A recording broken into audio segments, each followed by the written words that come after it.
Hi mga ka-tips, welcome back. Ito na nga, ituturo ko sa inyo ang step-by-step process kung paano ko ginawa ang litratong ito. Ayan, so ito po ay hindi gawa sa papel at hindi din gawa ito sa plastic o kaya sa kahoy. Ito po ay gawa sa aluminum metal sheet. Ayan, syempre layout muna tayo. Pero bago ang lahat, no, shoutout natin si Ma'am Donna. Si Ma'am Donna ay umorder sa akin dito sa TikTok. Ayan, so sila po yung nasa picture. So maraming salamat po sa order po ninyo. Ano po? So ngayon, syempre layout muna tayo. Gamit tayo ng Photoshop. At ito yung size ng image na ipiprint natin, 8 by 12 inches. Ano po? So since sa print na po yung pinakita ko kanina, kukuha po tayo ng dalawa pang picture na pinadala ni Ma'am Donna sa atin. Ayan. So ang size po niya na 8 by 2, 300 po yung resolution niya. So ito po yung color settings na gagawin natin sa Photoshop. 245 and then yung nasa gitna 1 lang po yan. So nag-experiment lang po ako pero 1 lang po talaga yan. Yan, iwan nyo lang po yan na 1, no? So para hindi na tayo mag-adjust sa print fab mamaya. Okay? So, ang kagandahan dito sa Photoshop mga kaibigan, so hindi mo na kailangan mag-open ng multiple files, no? Pwede mo nang ilagay diyan lahat ng image na gusto mong gamitin, ano? So, yung image natin kailangan nating i-horizontal. So, may mga horizontal pa. Every time mag-print po kayo ng sublimation, laging inverted po 'yan. Ano po? So, ilagay na rin po natin yung pangalawang litrato na ipiprint natin. So, ganun din, i-edit po natin yung kanyang color settings or yung blending options sa may blending options siya. Or I mean, yung kanyang levels ng kulay niya. So, i-adjust po natin. So, para hindi na tayo mag-adjust masyado dun sa may print settings. So, i-adjust na natin siya sa may Photoshop mismo. So, ito po yung size ng papel na kailangan ninyong gamitin pag magpiprint kayo. 8.2 by 13. So, magkakat po kayo sa sublimation paper ng 8.2 by 13. So, may pasobra po yan sa taas at sa baba. Ang purpose po niyan ay para may hahawakan kayo or may pagdidikitan po kayo ng thermal tape pagka ilalapat nyo na yung aluminum sheet dyan. At syempre para hindi sumayad yung printhead kasi minsan yung dulo, pagka naprintan yung sagad-sagad sa dulo, nagfo-fold po yun.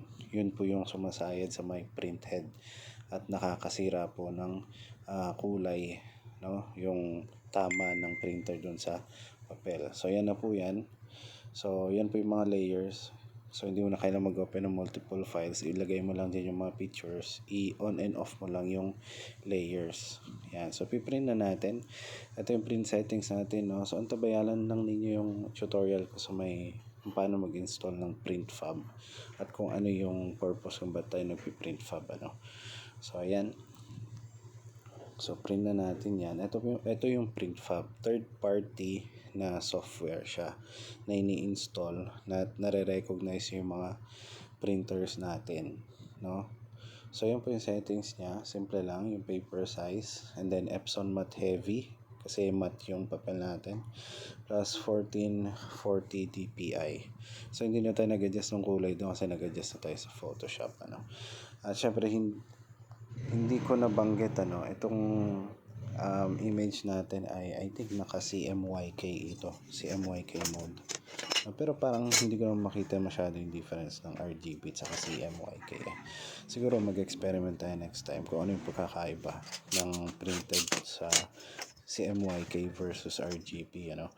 So ito po yung papel. So isang lanyard sublimation paper, mahaba yan. 3 ang pwede nyong hatiin nyo sa 3. Pwede nyo siyang gamitin for sublimation metal sheet. So 3 yung magiging output niya. So piprint natin siya. Ang printer natin ay Epson L130. Ayan.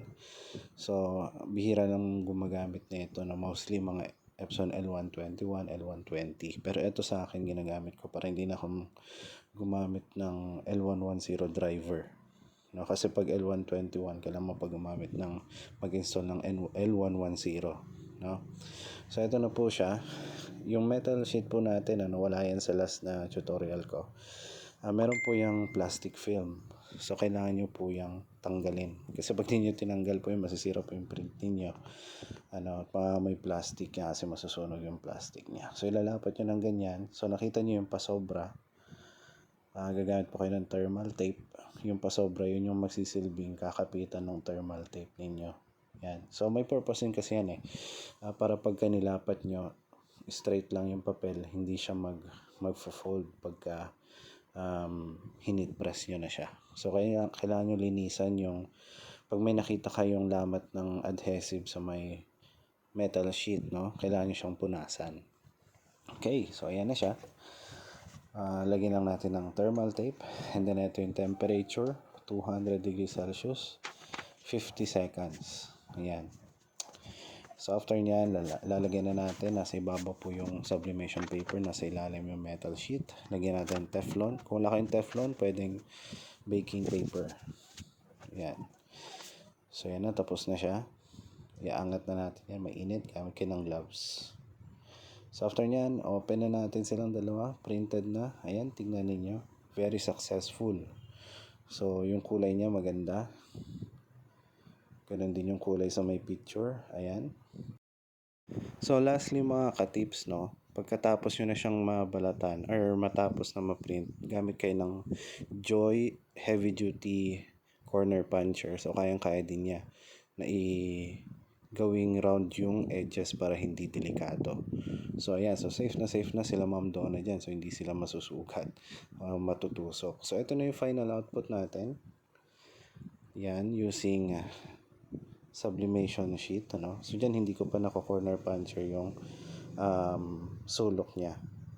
Pero yan, maraming salamat sa inyo guys. So follow lang ninyo ang print tips.